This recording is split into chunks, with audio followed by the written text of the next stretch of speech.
गायत्री महामंत्र एक बार मेरे साथ दोहराओ।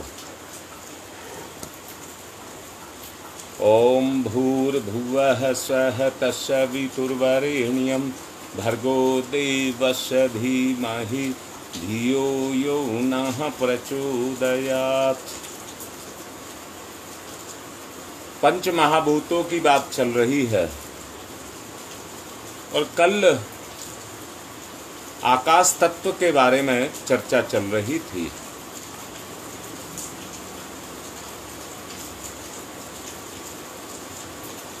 इनके संतुलन को बनाने के लिए व्यक्ति को इनकी साधना करनी पड़ती है।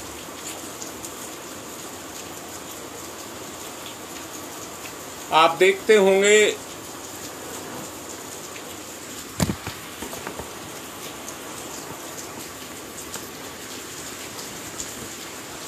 वायु की साधना करके जो वायु की साधना कर लेते हैं वो वायु में विचरण करने लग जाते हैं।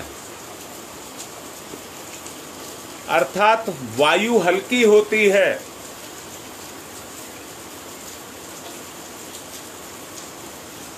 हल्की होने के कारण जो अपने आप को हल्का करेगा वो उतना ही ऊंचा उठने लग जाएगा।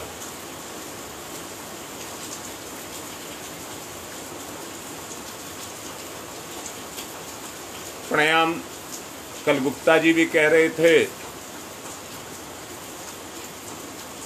प्राणों का आयाम करके अपने विकारों को जला करके बोझ व्यक्ति का कोई अपना बोझ नहीं होता है। जो बोझ है वो जिम्मेदारियों का बोझ होता है। आदमी जब भी उलझता है वो तभी उलझता है जब वो अपनी जिम्मेदारियों को नहीं समझता है। आदमी उतना ही हल्का होता है जितना अपने कर्तव्यों को पूर्ण करता जाता है। दो तरह के कर्तव्य हैं। एक कर्तव्य तो वो है कि आपको कमाना और खाना है, अपना दैनिक गुजारा करने के लिए, भौतिक शरीर की यात्रा के लिए आपको मेहनत करनी पड़ती है, उसके लिए अपने जीवन को लगाना पड़ता है। परंतु उसकी पूर्ति कभी नहीं होती है। जबकि ईश्वर ने सच्चाई ये है कि इतने कम में इसका गुजारा किया है। दो मुट्ठी अपनी भर करके किसी भी चीज की, चावल है, गेहूं है, कोई भी चीज है, दो मुट्ठी भर करके अगर ये बना करके खा ले तो इसका पेट भर जाएगा।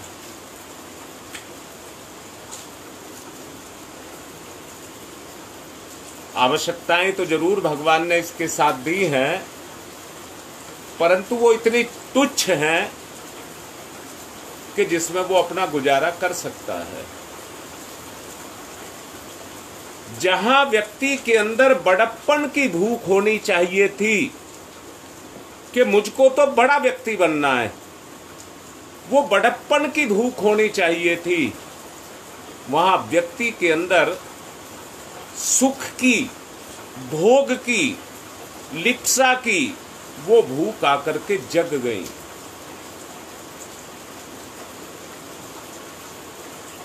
मैं पूछता हूं,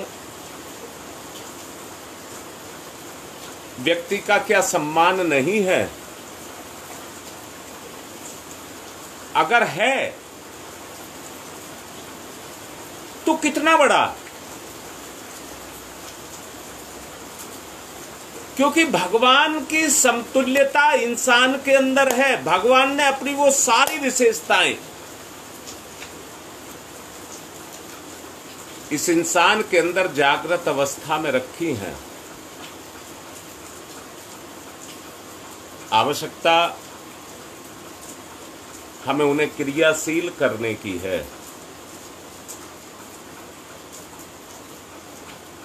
सचमुच जानिए, पौधे के अंदर, बीज के अंदर एक पौधा बैठा हुआ है। हर बीज के अंदर एक पौधा बैठा हुआ है जो आत्म शक्ति, ईश्वरीय शक्ति से प्रार्थना करता रहता है, प्रभु एक बार मुझे भी मौका दो कि मैं भी उग सकूं और बढ़ सकूं, मैं भी उग सकूं और बढ़ सकूं, वो मौका मुझको दीजिए। उसके लिए वो तड़फता रहता है और प्रार्थना करता रहता है, क्योंकि उसकी मुक्ति इसी में है। पिछले दिनों एक प्रवचन में मैंने आप लोगों को समझाया था कि बीज की 3 अवस्था होती हैं, बीज की 3 अवस्था होती हैं। पहली अवस्था यही है कि उसको गलने का, अंकुरित होने का सौभाग्य मिले। ये सबसे पहली अवस्था और उत्तम अवस्था है। दूसरी अवस्था उसकी है कि उसकी चेतना निष्क्रिय है, वो नहीं चाहता गलना, मिटना और उगना।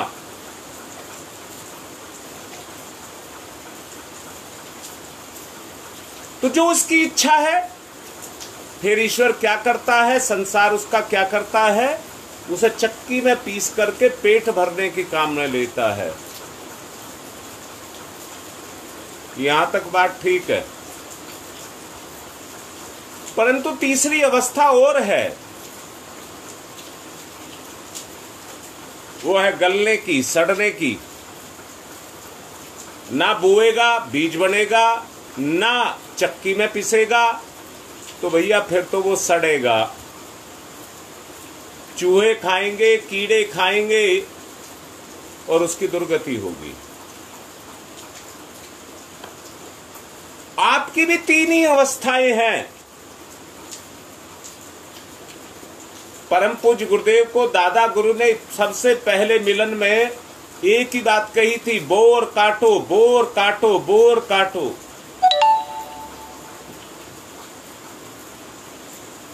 गुरुदेव कहते हैं किसान तो हम भी हैं, खेती हो रही है, और क्या बोएं। दादा गुरु ने जैसा बताया, आप लोगों को पता भी होगा, अपना समय बो, अपना श्रम बो, अपना धन बो, अपना जो भी तो आपके पास है, समाज की भलाई के लिए उसको लगाया जाए। आकाश तत्व की बात मैं आपसे कर रहा हूं। ऐसा कौन नहीं है जो व्यापक नहीं बनना चाहता, विराट नहीं बनना चाहता। मैंने अभी कहा है, ईश्वर ने सारी की सारी विशेषताएं इसके अंदर जागृत अवस्था में दी हैं, बस उन्हें क्रियाशील करने की आवश्यकता है।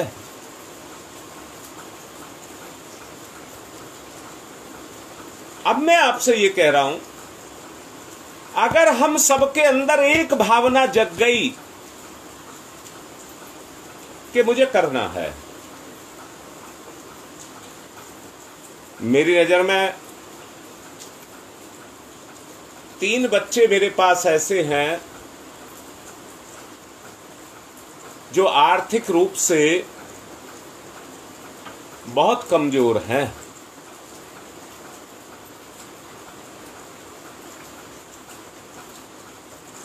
परंतु कल की तारीख में उन्होंने सबसे पहले तीनों ने अपना नाम दिया है।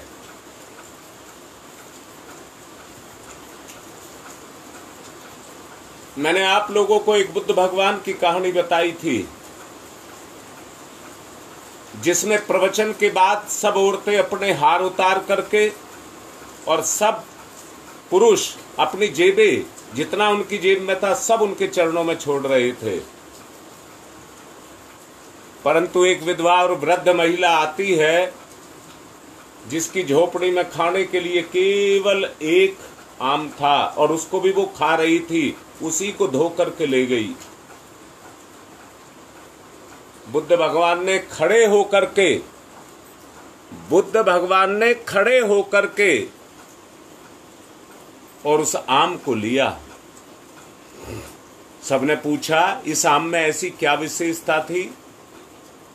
उन्होंने कहा इसके बाद इसके घर में कुछ है ही नहीं, यही सर्वस्व था, इसने सर्वस्व मुझे दान कर दिया।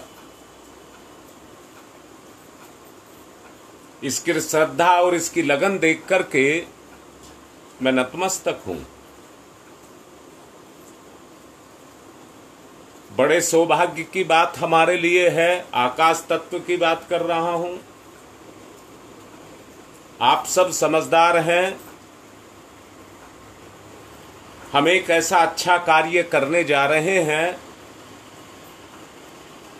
धन दूसरे नंबर पर होता है, पहले नंबर पर आपका लगाव है। मैंने अभी आपसे कहा था, 2-3 दिन पहले प्रवचन में आपको बताया था,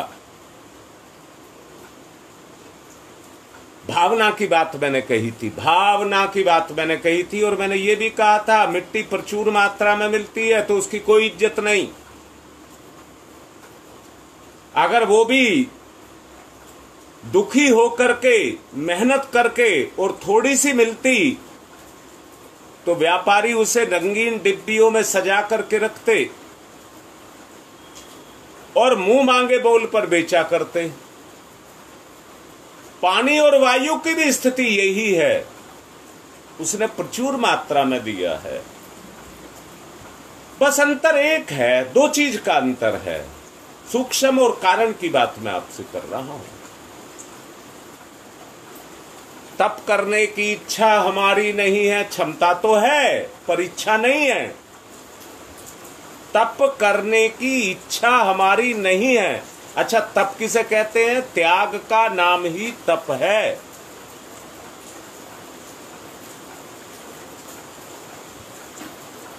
अगर कुछ करना बनाना है तो तपना तो पड़ेगा। इस दुनिया में जो कुछ भी बना है वो तप करके ही बना है। पेड़ पर फल लगता है, पकता नहीं है, तपता नहीं है तो पकता नहीं है, पकता नहीं है तो खाने लायक नहीं होता, ना पैदा करने लायक होता।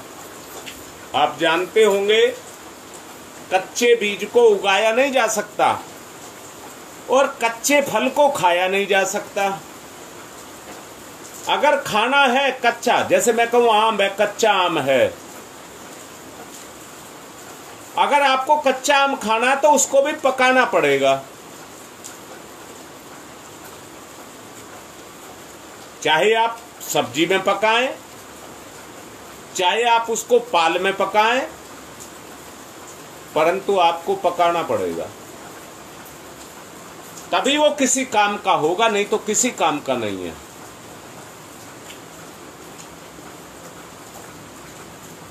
हर चीज के साथ तप जुड़ा हुआ है, हर क्रिया के साथ तप जुड़ा हुआ है। मिट्टी के बर्तन बनते हैं, अगर पकाई तपाई ना जाए तो पानी में उनमें भरते के साथ ही गल जाते हैं, पानी भरते के साथ ही गल जाते हैं और खत्म हो जाते हैं। अब मैं भी तुमसे यही कह रहा हूं, क्या अपना निर्माण नहीं करना? क्या जरूरत नहीं समझते? मैं ये चाहता हूं, इस परिवार में जुड़ा हुआ हर सदस्य इस कार्य में कुछ ना कुछ दे।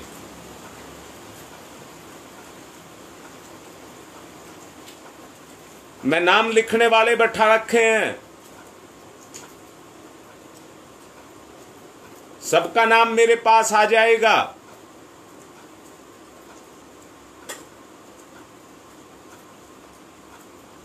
मुझे पता लगेगा कि कौन कितना बड़ा सहयोगी है। अपनी हैसियत के अनुसार जो अपना आपको अच्छा लगे उसकी पर्ची डाल दीजिए, लिख करके व्हाट्सएप पर कर डाल दीजिए। और वो मजबूरी में नहीं, अपनी इच्छा से होना चाहिए। अगर आपका विस्तार होगा तो आपकी इच्छा का ही विस्तार होगा। अगर विस्तार होगा तो आप, हां बेटा, यथा योग्य ही चाहिए। मैं कह रहा हूं, एक बिटिया है, उसने केवल मुझे 500 रुपए का वो लिखा है कि मैं 500 रुपया दूंगी, मेरे लिए 5 लाख रुपए हैं वो, क्योंकि मुझे उसकी हैसियत का पता है। मैंने 3 व्यक्तियों के लिए कहा है। एक बेचारी एक फैक्ट्री में नौकरी करती है, अकेली कमाने वाली है, और उसने 11,000 का संकल्प डाला है, जो उसकी हैसियत के ही बाहर है।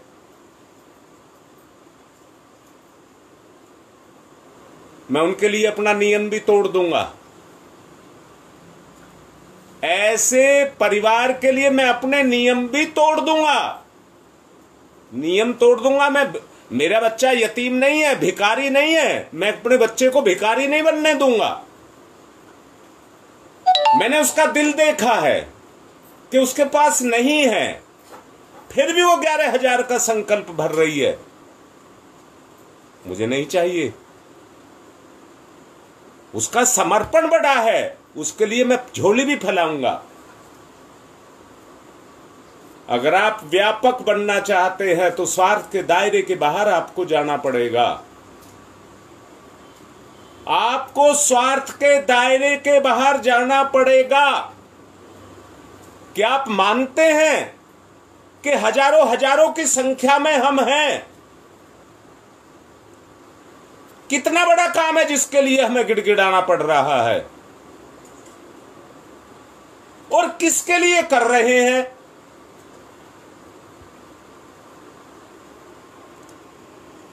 सारी बात सोचने की है। आज तक किसको क्या लाभ नहीं मिले जो आगे नहीं मिलेंगे। निवेदन कर रहा हूं आकाश तत्व की सहायता से, उत्तमोत्तम जो आपका सूक्ष्म और कारण शरीर है, ये उसकी औषधि है। औषधि, त्याग त्याग त्याग। अगर उसकी कोई दवाई है तो और कोई दवाई नहीं है, ये सबसे उत्तम दवाई है। मैं भी कुछ भला काम करूंगा। आदमी का सम्मान, आदमी का पद उसके कर्म से जुड़ा हुआ है।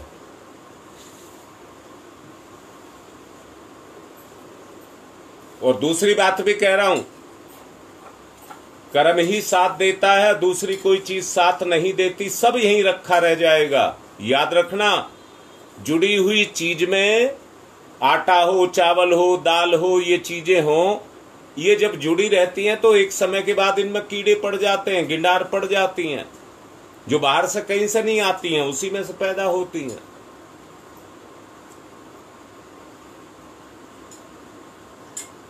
मैं निवेदन कर रहा हूं, भगवान में लगाई हुई चीज कभी घटती नहीं है, कभी नहीं घटती। अब जो भलाई में लग गया वो सक्रिय हो गया। याद रखना, एक दिन एक कार्यकर्ता मेरे से कह रहे थे, संपत्ति 2 तरह की होती है, एक चल और एक अचल। चल संपत्ति वो है जो आपकी जेब में है और आदान प्रदान के काम आती है, और अचल संपत्ति वो है जो फिक्स्ड कर दी, अर्थात प्लॉट खरीद लिया, मकान और कोई ऐसा व्यापार कर लिया जो इस तरह के काम होते हैं जिसमें जाकर के एक बार फिट हो गई, वो अचल संपत्ति कहलाती है। अब मैं फिर से कह रहा हूं, चल संपत्ति थोड़ी सी बढ़ती है, अचल संपत्ति ढेर सारी बढ़ती है। वो कार्यकर्ता मेरे से कहने लगे कि आज की डेट में आप कोई प्लॉट खरीद लिए जो महंगा हो, जो आज के हैसियत से महंगा हो, और 2 महीने बाद ही आप उस प्लॉट की कीमत को देखना। 2 महीने का समय उसने कहा, 2 महीने बाद ही आप उसको देखना। आप ये कहेंगे मुझे तो सस्ता मिल गया। भगवान से बड़ी कोई संपत्ति नहीं है, भगवान से बड़ी कोई संपत्ति नहीं है। अगर आपने आपको बढ़ाना है तो भगवान की शरण में जाओ।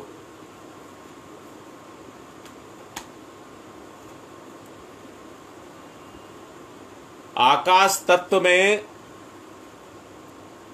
सद्विचारों को आकर्षित करने की क्षमता है, जैसे धरती में पानी को पीने की क्षमता है। एकांत स्थान में आप बैठिए, नहा धो करके एकांत स्थान में आप बैठिए और नीले आकाश का, अंबर का ध्यान करिए।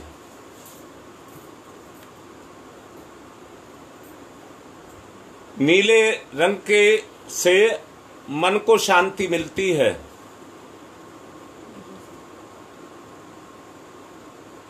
नीचे ना बैठा जाए तो कुर्सी पे बैठ जाए, कोई दिक्कत नहीं।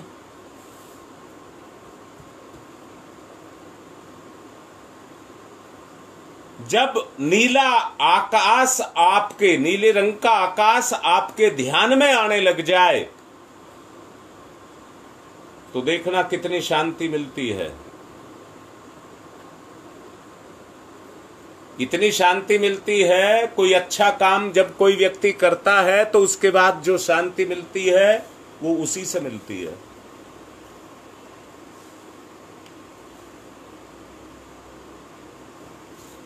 अब ध्यान करिए कि नीले इस आकाश के अंदर मेरी चेतना बिखरी हुई है, जो सद्विचारों के रूप में उभर करके सामने आए और उनको क्रियाशील किया जाए। समय ज्यादा हो गया, मैंने ध्यान नहीं दिया। आप ध्यान की तरफ चलेंगे।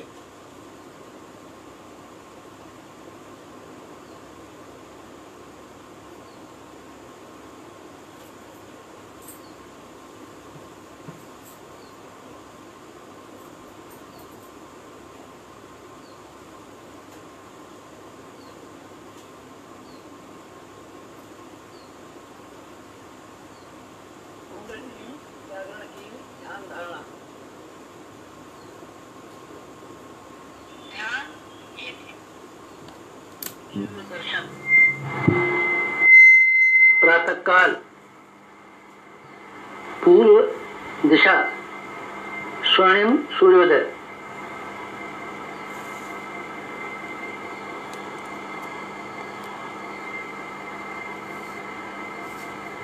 स्वर्णिम सूर्य सविता, गायत्री का प्राण सविता।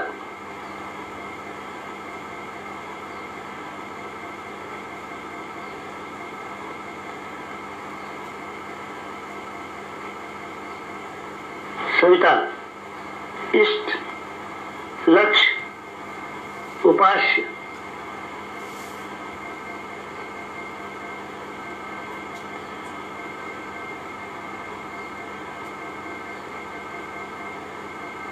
सविता प्रकाश, ज्ञान, प्रज्ञा।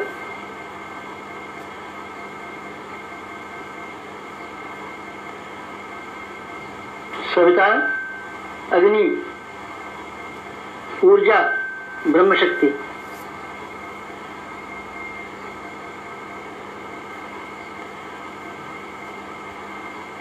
सविता ब्रह्म, सविता वर्चस्व, ब्रह्म वर्चस्व सविता।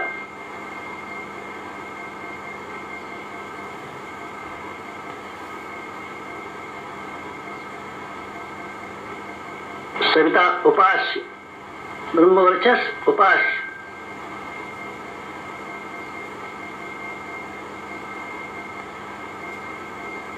एकत्व, अद्वैत। साधक का सविता को समर्पण।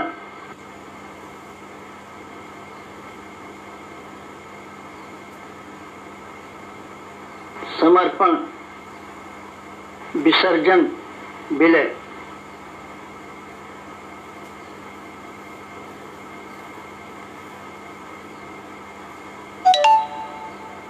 साधक सविता एक,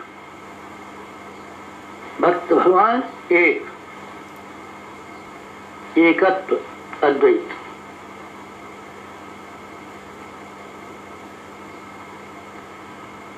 कुंडलिनी जागरण। कुंडलनी जीवनी शक्ति, कुंडलनी अंतः ऊर्जा, कुंडलनी प्राण विद्युत, कुंडलनी योगाग्नि,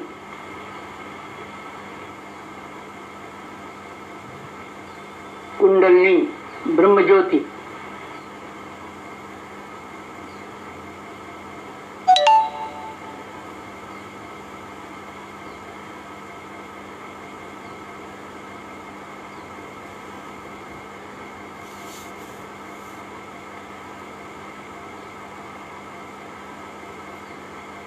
सविता शक्ति का कुंडलिनी क्षेत्र में प्रवेश, मूलाधार क्षेत्र में प्रवेश सविता का,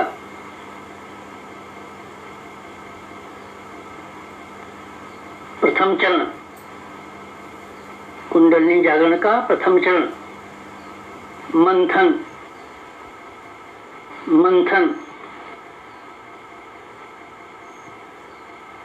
सविता सहयोग से शक्ति क्षेत्र का मंथन,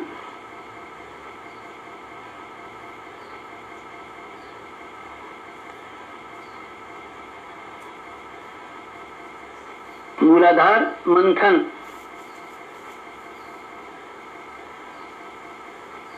समुद्र मंथन, जीवन मंथन, प्राण मंथन, अग्नि मंथन, मंथन मंथन मंथन,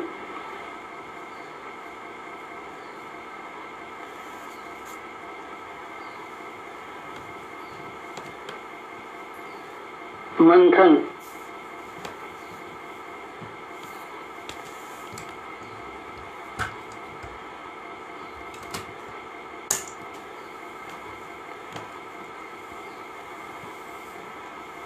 मंथन से अंतः ऊर्जा का संवर्धन,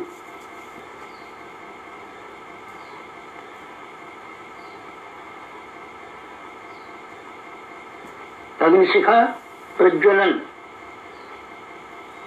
जीवन ज्योत जागरण,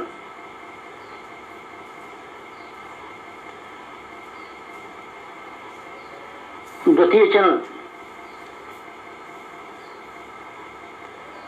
ऊर्ध्वगमन,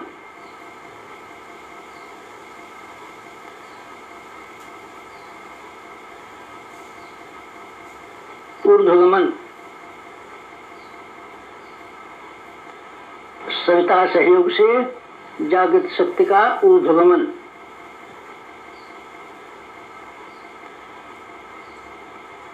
आत्मसत्ता का ऊर्ध्वगमन,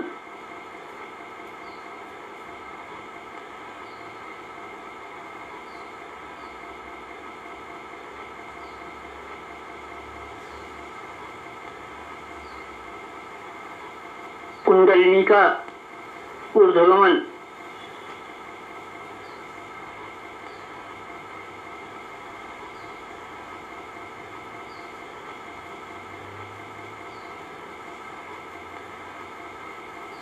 मूलाधार मार्ग से सहस्रार तक कुंडलिनी का ऊर्ध्वगमन, मेरुदंड मार्ग से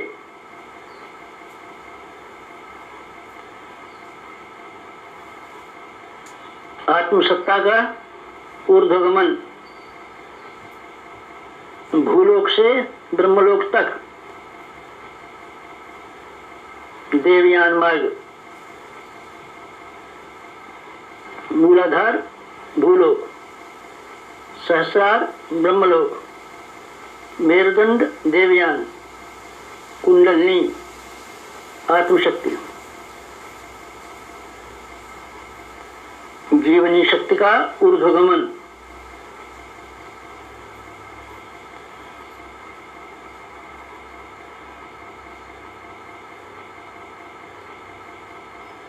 उत्थान, उत्कर्ष, अभ्युदय,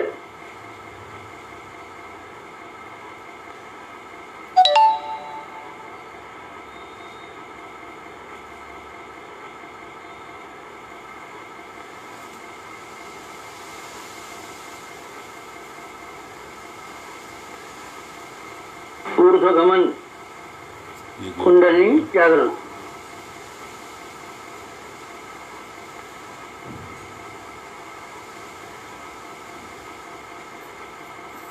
तृतीय चरण वेधन शोधन जागरण।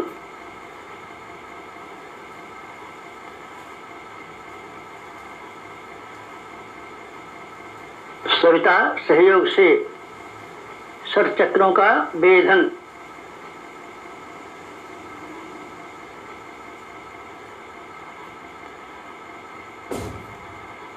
मेरुदंड मार्ग के षट चक्रों का वेधन।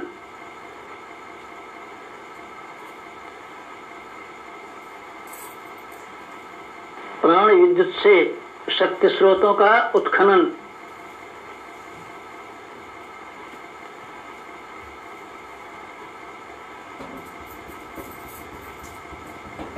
चक्रवेद शब्दवेद लक्ष्यवेद।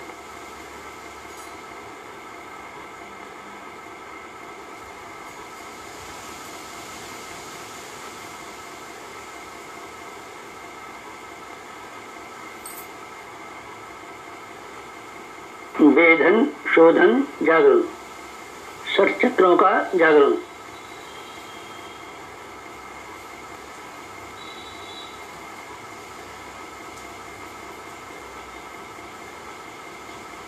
मूलाधार चक्र जागरण।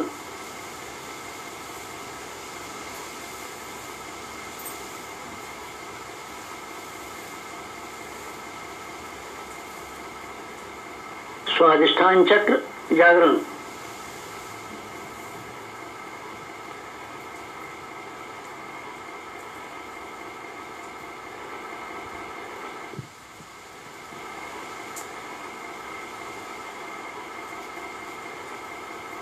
मणिपुर चक्र जागरण।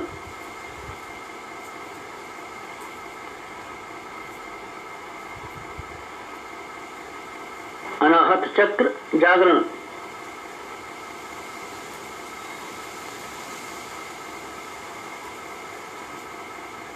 विशुद्धि चक्र जागरण।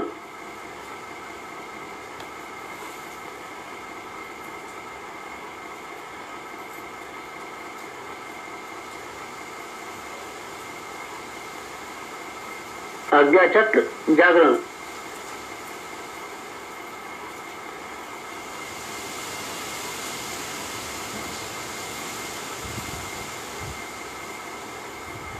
षट चक्र जागरण। कुंडलिनी जागरण।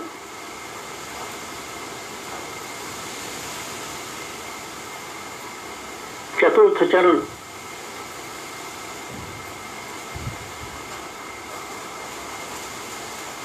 विस्तरण।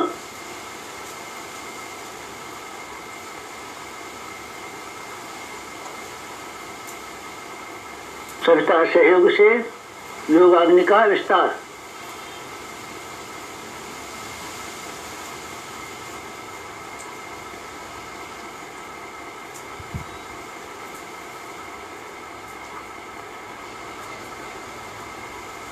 मूलाधार का आत्मसत्ता में विस्तार।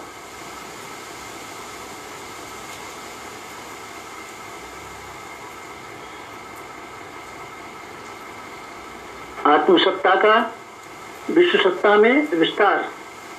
ब्रह्म सत्ता में विस्तार।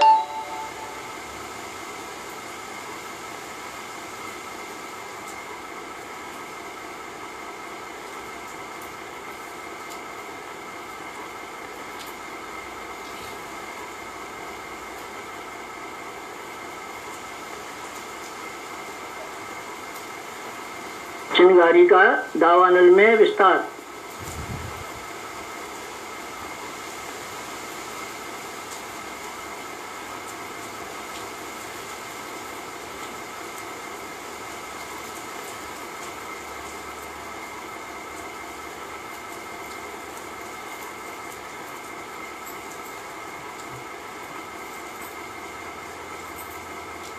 ज्योति का ज्वाला में विस्तार।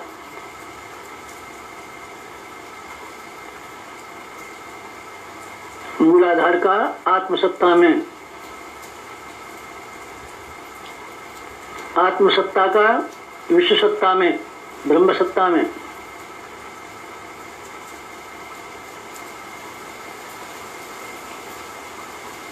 चिंगारी का दावानल में,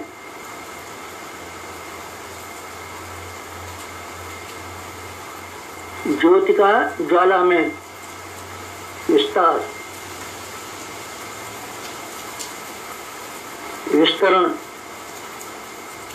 जागरण, कुंडलिनी जागरण।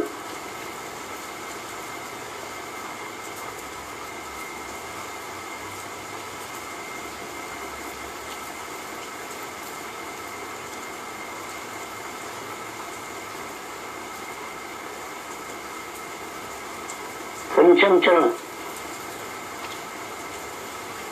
पंचम चरण कुंडलिनी का परिवर्तन,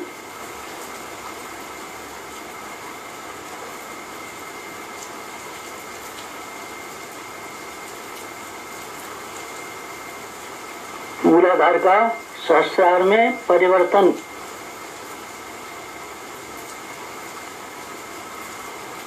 साधक का सविता में परिवर्तन,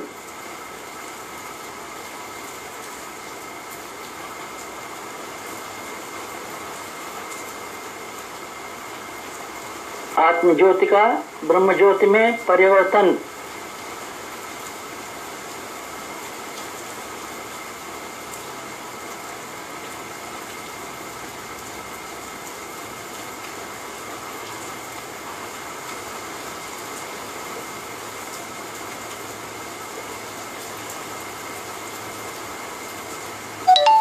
क्षुद्रता का महानता में परिवर्तन,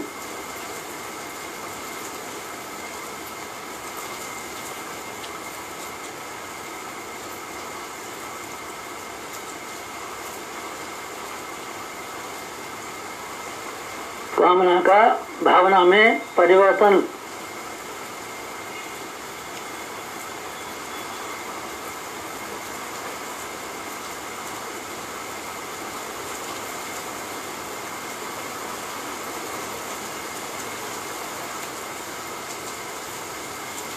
वियोग का संयोग में परिवर्तन,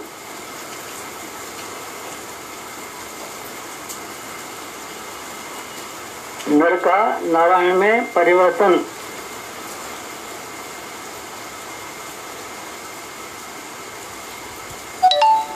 मूलाधार का सहस्रार में, साधक का सविता में,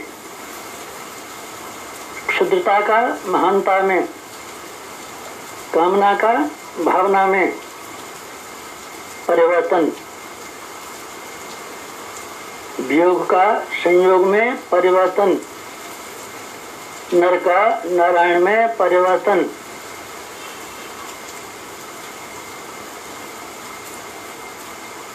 परिवर्तन, संवर्धन, जागरण, कुंडलिनी जागरण।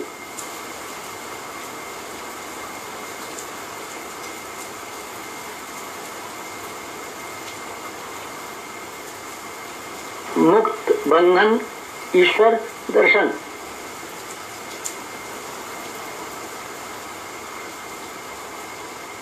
कुंडलिनी जागरण, जीवनी शक्ति जागरण, अंतर ऊर्जा जागरण,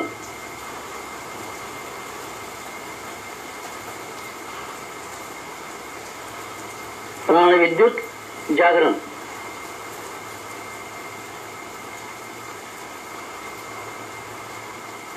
योगाग्नि जागरण, ब्रह्मज्योति जागरण,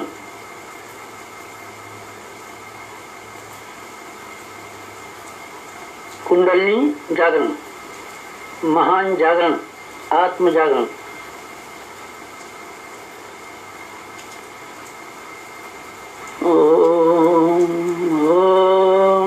तमसो मा ज्योतिर्गमय तमसो मा ज्योतिर्गमय तमसो मा ज्योतिर्गमय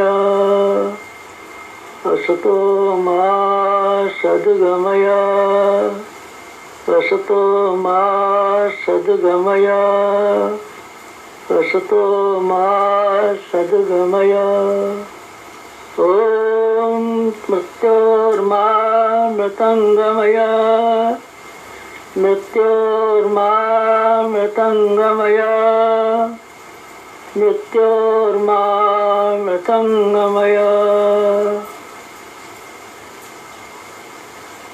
तमसो मा तमसो मा तमसो मा ज्योतिर्गमय ज्योतिर्गमय ज्योतिर्गमय तमसो मा ज्योतिर्गमय। पंचोंकार पंच कुंडली जागरण के 5 चरण पंचोंकार।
समाप्ति शांति समाप्ति शांति समाप्ति शांति समाप्ति शांति समाप्ति शांति समाप्ति शांति।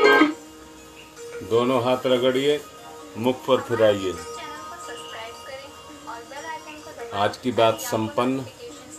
अपनी अंदर की हुक को जगाओ।